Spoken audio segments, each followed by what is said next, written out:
Hi, I'm Laura Tamblyn Watts. I'm the CEO of CanAge, Canada's National Seniors Advocacy Organization. I'm so glad you could join us today for our Champions of Change conversation with Dr. Jane Barratt, Secretary General of the International Federation on Aging.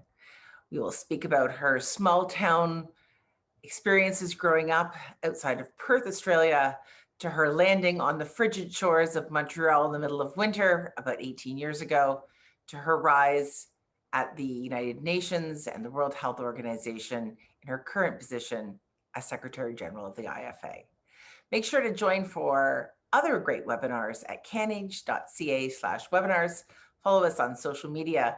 And most importantly, don't forget to sign up for a free membership at CanAge.ca/join. Let's head over to Dr. Jane now.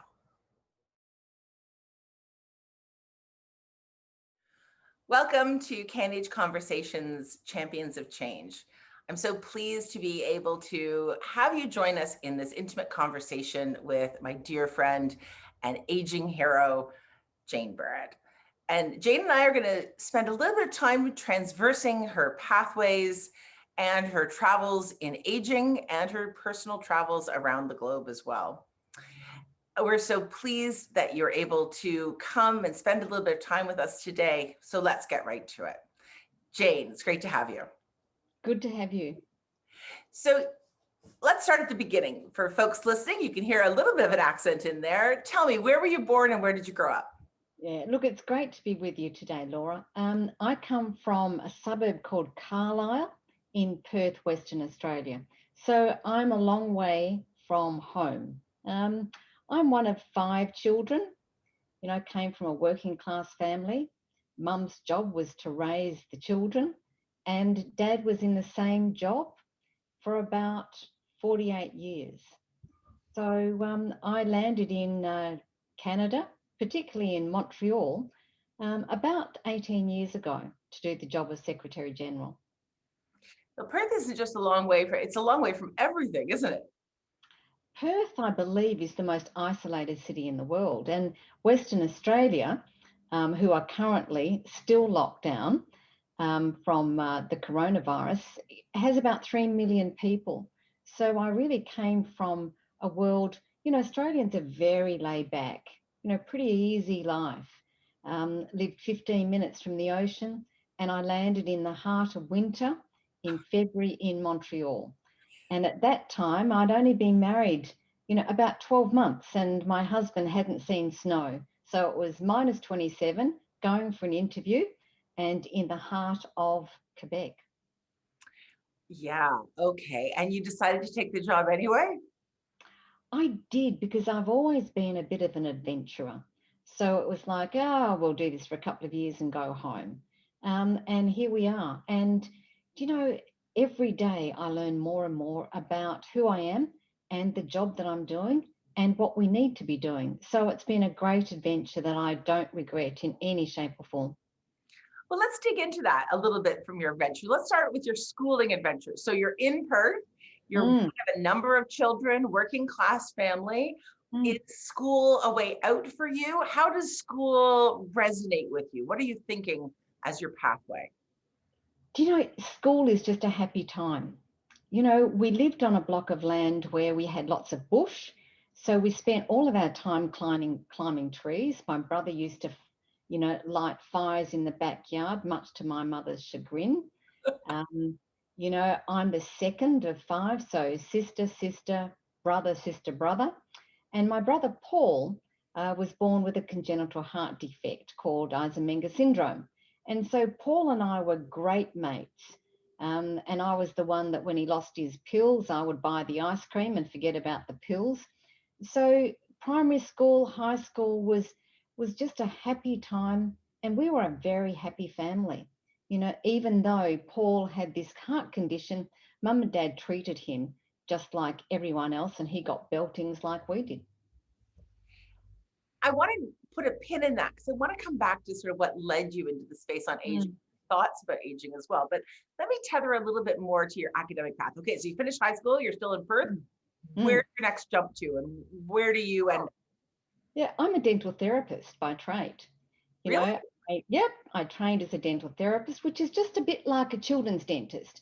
So my first gig was in Kalgoorlie, which is 10 hours away by road. And I stayed there for a couple of years. And at that time, I then went back online to do my physics and chemistry, which I failed miserably, and was successful and got into occupational therapy.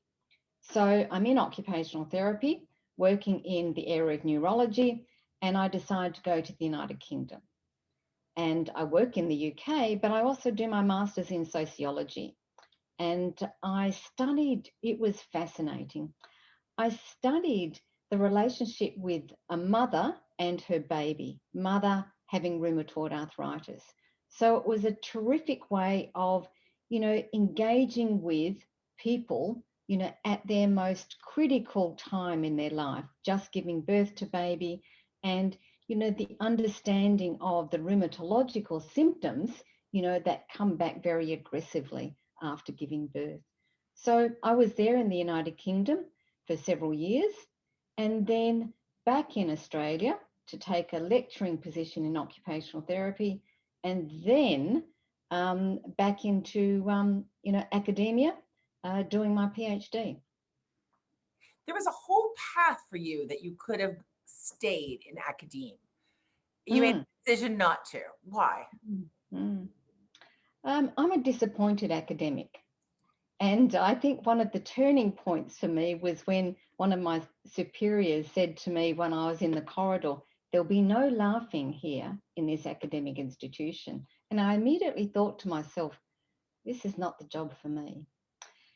But that really wasn't the reason. The reason was that I felt that as much as evidence is absolutely essential, it lagged behind policy tremendously. And so I really wanted to think about how I could be in a position to help influence policy rather than creating the evidence, which then, as we build up over time, informs policy. So, disappointed because I'm an impatient person. And so I want things to happen yesterday. And this particular job as Secretary General has taught me a lot of patience. But my academic background in public and population health has been instrumental to me understanding some of the critical elements of, the lives of older people. I think around that, though, Laura, has been my absolute interest in disability and aging. Mm-hmm. So across life, that's been what I've learned and studied. So I've had my own business. I've worked in the community at the coalface. I've worked in academia. I've worked with and for governments. And so it's really been, I've been dancing around the issue of older people and disability for all of my career. And that's helped me to actually understand the language. The language of politicians and governmental officers is quite different to the language of patient organisations. So I take a lot of credence in the language that we need to use in developing relationships and partnerships. Relationships and partnerships are a key theme through your life. Mm, And in fact, the world of aging is not just a passion that you have, but it's a passion that you share with mm, your husband. Tell me the story. How did you end up with Greg? Greg's mm, of course, and mm, and the two of you are working together to steward the International Federation on Aging. Tell me mm, a little bit about that story. mm. Yeah. I mean, I knew Greg for about 10 years because at the time I was president of the Carers Association in Western Australia. And he was a governmental officer, working for the Australian government in the area of disability and ageing. And he certainly led, some of the developments in the aged care sector in Indigenous affairs as well as culturally and linguistically diverse communities. So we would need to meet on a regular basis to go through the portfolio because they provided funding. And over the 10 years, Greg and I got to know one another very well. And I'd say, "And how are your children?" And he'd say, "How are your family?" And this would go backwards and forwards. And then I said, this will be the last time that we're meeting because I'll be going to the United Kingdom. And he said, "Oh, why?" And I said, "Well, it's time. It's time for me to move." And he said, I think it's time we caught up for a different kind of coffee. And that's what we did. And that was the beginning and the end of, our relationship as government officer and president of the Carers Association. So perhaps it was just meant to be. And it's been for a good long time at this point, I guess a couple of decades. I've known Greg, several decades, but it was just before, I was appointed to this job as Secretary General, that I had the pleasure of getting married to Mr. Shaw. And so we travelled over to Montreal in minus 27 degrees when we landed. He'd never seen snow before, and we slushed our way through. I was interviewed, I was offered the job, and that was the end of our holiday. We went back to Australia and only to return 2 months later to assume the position in Montreal. That leads us to the IFA itself. Spend just a few minutes sharing for people who may not know about what the International Federation on Aging is. And I will just take a moment by saying that CanAge is a proud member of the IFA and that, the work that you're doing is at the cutting edge of really everything to do on global aging. But let's spend a little bit of time talking about the organization, what it means. And I want to think about what it means, particularly in a time of COVID-19. The International Federation on Aging, commonly called IFA or IFA, is one of only 3 international NGOs dedicated to the field of aging and older people. We're a membership-based organisation, a very, very unusual membership base. We have government, non-government, industry, academic, and older people as part of our membership base, our community, because it's all of those stakeholders that can influence and shape policy.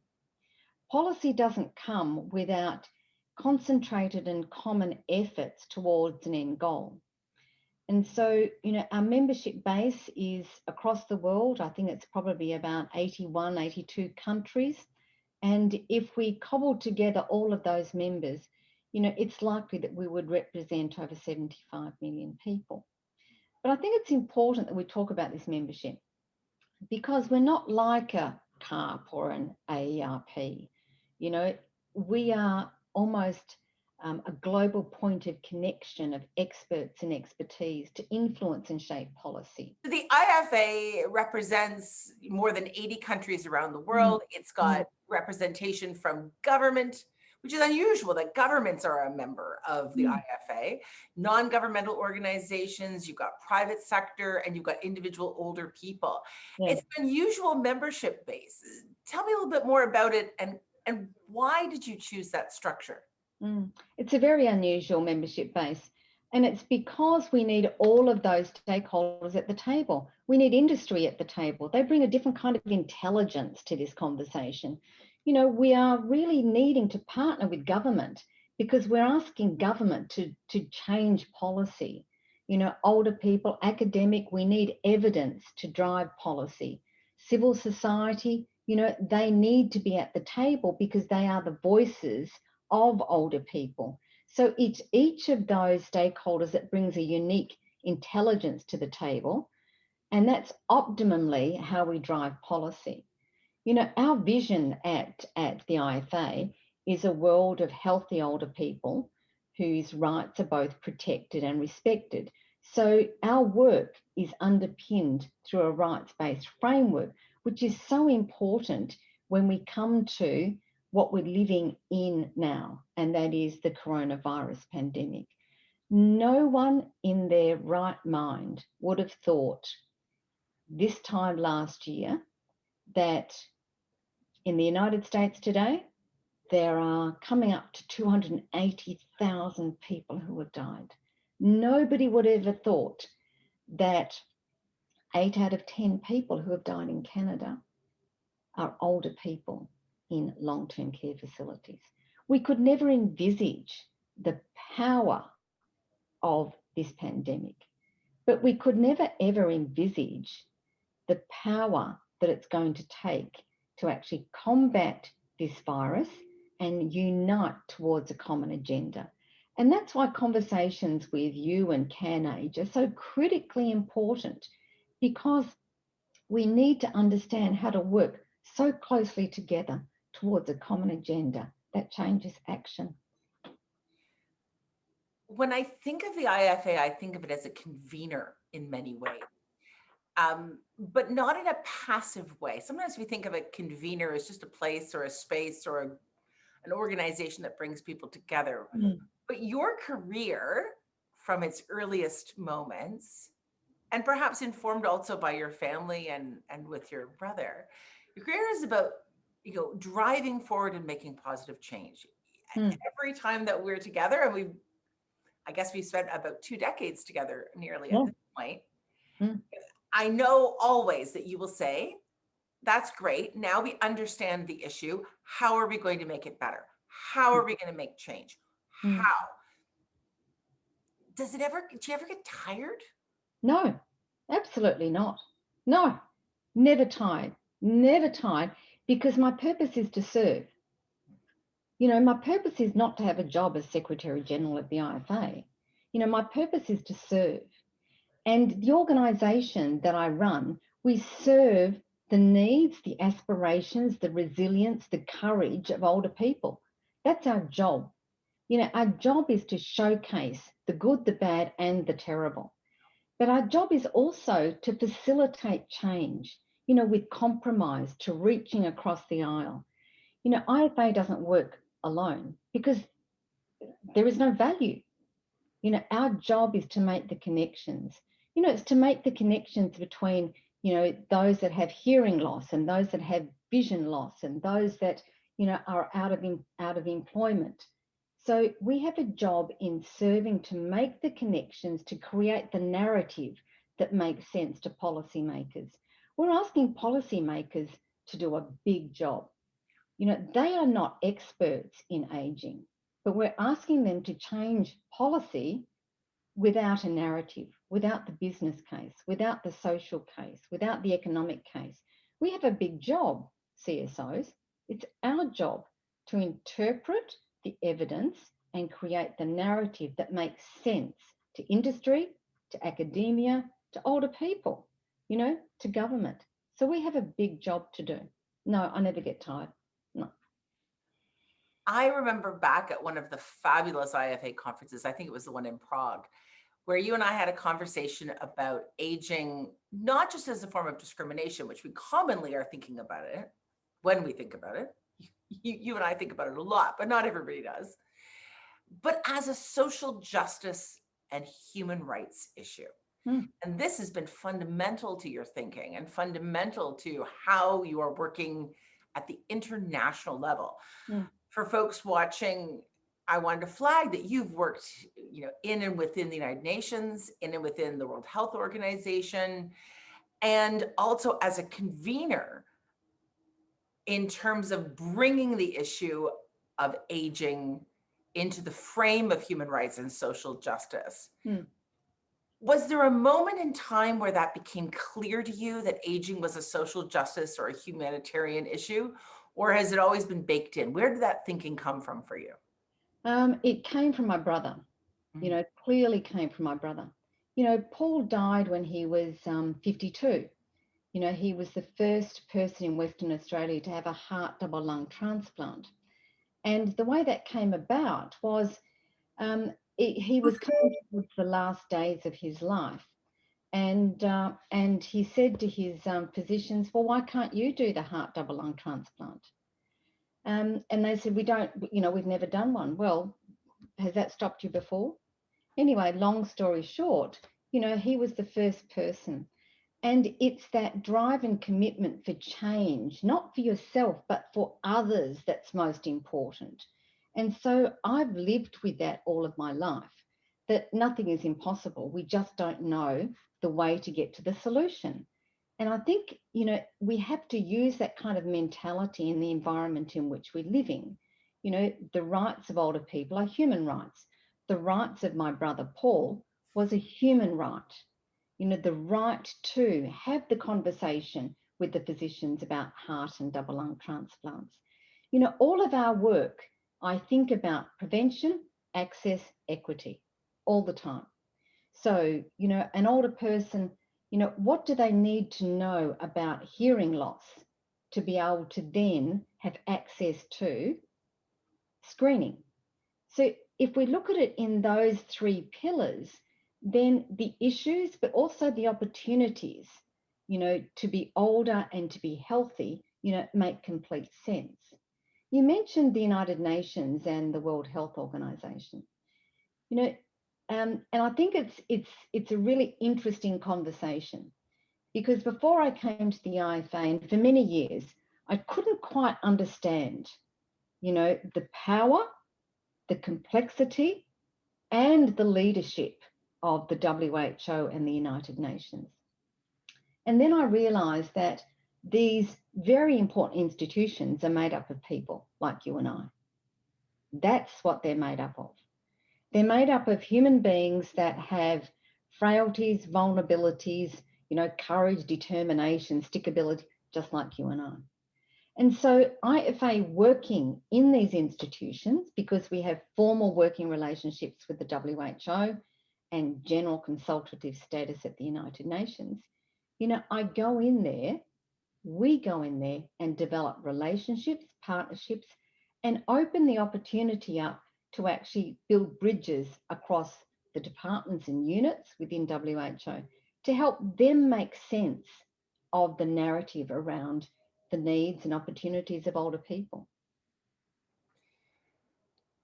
It is about individuals and individual relationships. And I think that's always been one of your great gifts, is that you make those relationships and you foster and support those relationships. I remember as well, I think it was about December 2017, where the World Health Organization came forward and said that of the forms of discrimination around the world, of the myriad forms of discrimination around the world, that aging was the most prevalent. And then I remember, and I will never forget this, getting an email from you saying, by the way, the World Health Organization has just launched its plan. So this is now, what, a month later or something? It wasn't much longer. Tell us what that original plan was and why it was so problematic. It was problematic because it didn't have anything about older people and aging in it. Oh, yeah. It was the work plan, the WHO. It was 13th work plan. And when we looked through it, I think older people sort of ranked 2 words or 3 words. And anybody who wasn't outraged should be. And so we had a big job then. So what do we do when we've got a problem or when we want to celebrate? We go and talk to our friends. We talk to our friends, we talk to our enemies, we talk to our colleagues, and we talk to those that we don't even know, because this is a big issue, isn't it? And so, what we did overnight was start pushing out social media posts. And there were hundreds, because we needed to make the point that this was a problem, and WHO and member states, remember, because WHO is made up of member states, of governments, they needed to be aware that there was a growing level of noise that they needed to listen to. And so, when the WHO went back into consultation mode again, I think there were over 400 queries, requests, for greater attention. And they heard us. But this is one point in time, isn't it? And when we stand still, we can think long enough to know where we need to go next. And COVID has given us that point in time, hasn't it? Sure. We're sitting or standing still and we're waiting. And it's very uncomfortable for many of us, very uncomfortable, because as you know, I'm forever on a plane, going to meetings, coming back, etc. And I'm now sitting. And sitting enables me to think more clearly and understand what we need to do in a very logical and planned manner. Because as we sit, thousands, if not millions of people, older people, are at risk of not only coronavirus, but other infectious diseases, influenza, pneumococcal pneumonia, pertussis, shingles. But at the same time, the progress that has been made on adult vaccination, on vision care, on hearing, is actually being compromised because our healthcare systems are under strain. Yeah. So we have a very big responsibility not to get tired now. And everybody's tired, but now is the time not to get tired. Because as one of my staff always says to me, we have to finish strongly, Jane. We have to finish strongly. Well, that's what we need to do. And even if the finishing line is December 2021 or December 2022, this is our time to finish strongly. Your career has spanned hundreds of areas in the world. You have been at all of the major organizations that there are, and I'm not overstating it to say that. You've been on stages globally. Can you think of a time where you were on a stage or in a country or in a new place where you were really struck, where you had one of those lightning bolt moments that provided you with kind of a different view or a different moment of clarity? Yes, I do. It was Prague. It was at the conference you and I were at. And I was asked to come in and be a speaker at the last minute because one of the speakers didn't turn up. And I can remember as I walked in, and the topic was immunisation. And I walked in and I thought to myself, really? So what I did, I stood up there and the questions were, talk to us about adult immunisation. And I said, I'm up here to say that I feel ashamed because IFA does not prioritise this. And this is a great gap in our understanding, in our portfolios, and it's going to change right now. Has it ever? You've been leading the global conversation on immunizations ever since. And we should, because even in Canada, Laura, I can name 3 or 4 organisations, patient organisations that do not have vaccination as a priority. Ageing organisations don't see that they have enough information to be advocates. So that would be one of those times where I felt ashamed. And I'm the kind of person that is very transparent. We failed. We have failed because we're not in this area, and that will change. And similarly, we've actually looked at other areas in the same way. Hearing impacts an older person's function tremendously. The isolation of not being able to hear. And I know that. My mum's 92. Her phone broke last week. It's just painful to hear. Vision, another. The loss of vision is feared second only to cancer. So we really have to look at what we're doing in the context of function. And as we have the decade of healthy aging, coming down the train tracks at us, in 2021, we have to pledge, as IFA has done, pledge that for every work stream that we're involved with, it will be in the context of the 4 action areas of the decade of healthy aging. Because 10 years is not a long time to change policy. I don't know. So, I hope that CanAge, and I know CanAge is on this, because CanAge, is one of the leaders of change in Canada. Why don't you share the 4 areas? Because people are going to be thinking about that and weaving it in. I can say that we are pledged to be really focused and integral in our work in those areas, but maybe share a little bit about the 4 areas. Well, look, you're doing it. One of the areas is long-term care, and you have been a buoyant, vibrant, and concerned voice, and that needs to continue in Canada for all of the reasons that we know and that we've discussed.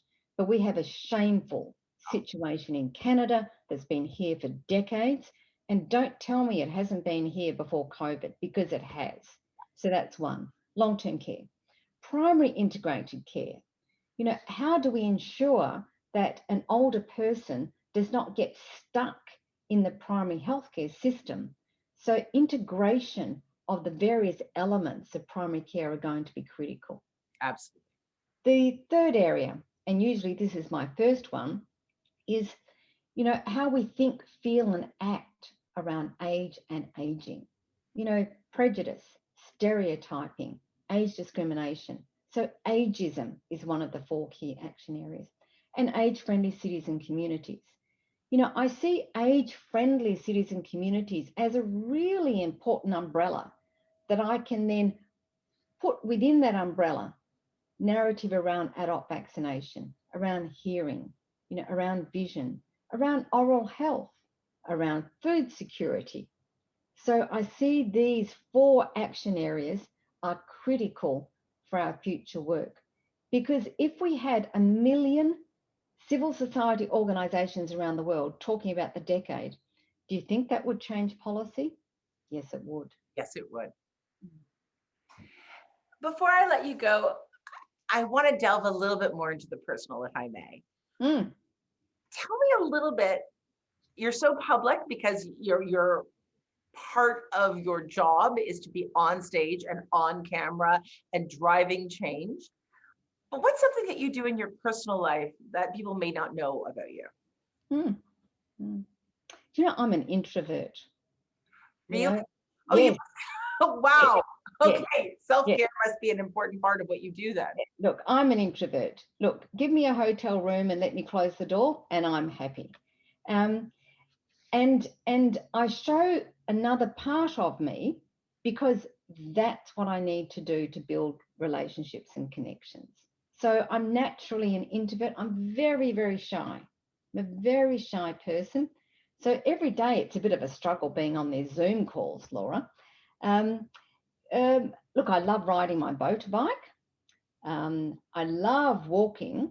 And over the course of the last 6 months, I've found the most glorious ravines, and I've found Lake Ontario, and I've found the beaches, and I've found Tommy Thompson Park. And it's such a glorious city that I live in.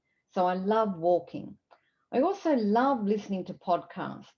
So, I've wound my way through Michelle Obama's book, Oh, yeah. And Bob Woodward's book. And so I'm a bit of an avid news reader and thinker.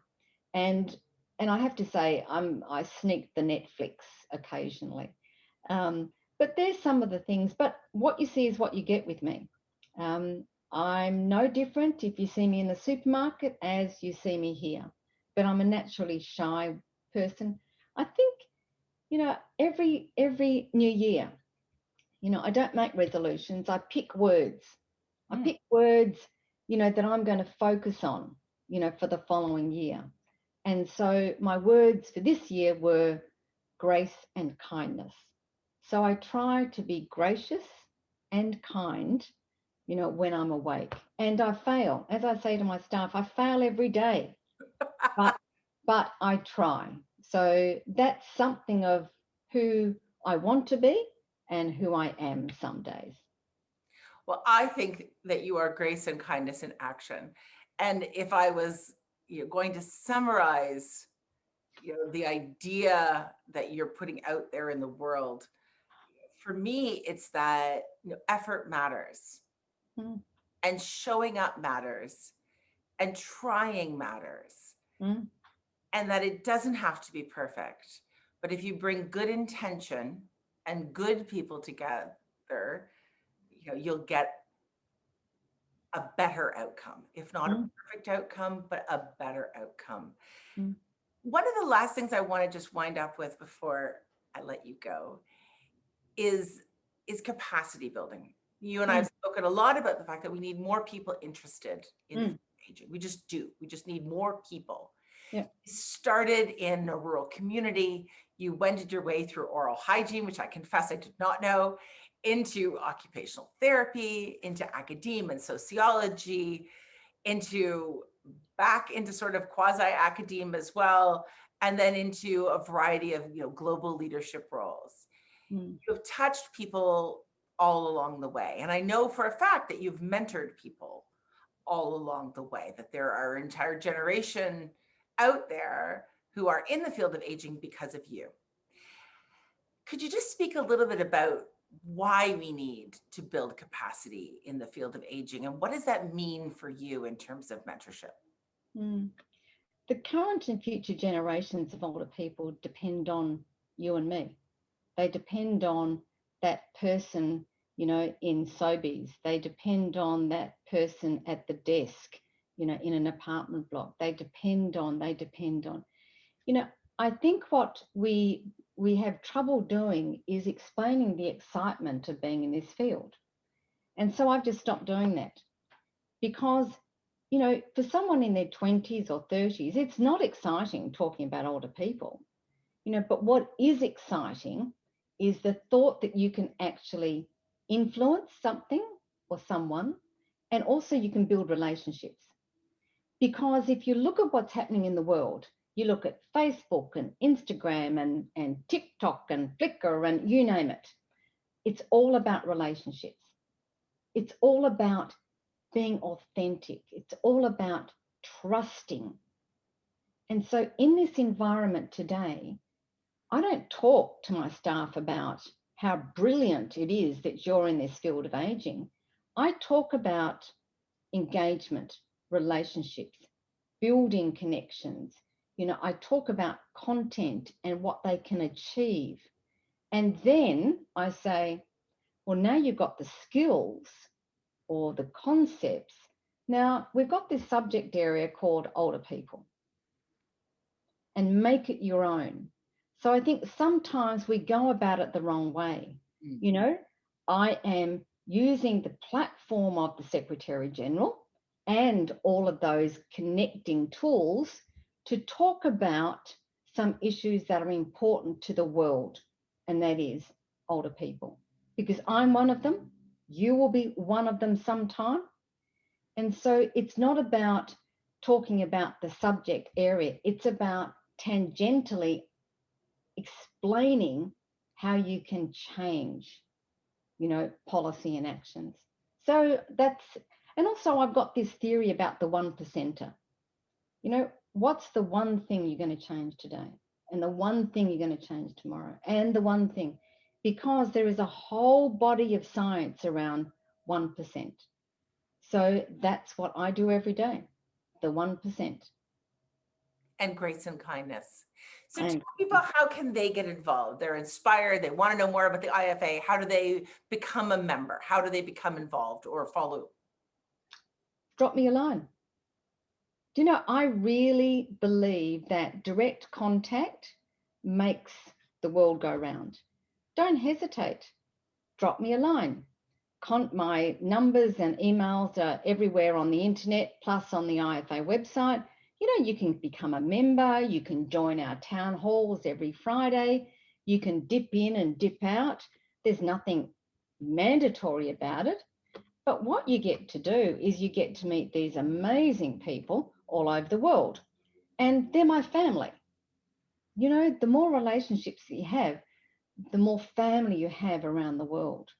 And that's what we need, the global movement of community to change positive action. And you are my family too. Yeah, I know. Because I know that I could pick up the phone and say, I want to celebrate this with you, or I need this. So it really is, we're building community from the ground up constantly. And at the same time, we're inspired by conversations about older people, about technology, about what the future looks like, but we're also standing up for those that don't have a voice. And that's critically important. And I have every admiration for you, Laura, for the way that, you fight. You fight for positive change. You fight for policy. And that's a remarkable gift that you have, that you share with the world, because I learn from you all the time. And so we're very honoured that CanAge is part of IFA and vice versa. So we're partners in crime going forward. We really are. Thank you for those kind words. This has been my conversation of Champions of Change with Jane Barratt, Secretary General of the IFA. We've spoken from small town roots in rural Australia to the heights of the United Nations and everywhere in between. We've talked about grace and kindness and positivity, and mostly we've talked about community.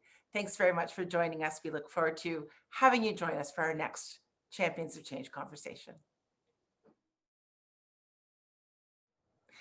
Thanks for joining us for our CanAge Conversations Champions of Change with Dr. Jane Barratt of the International Federation on Aging.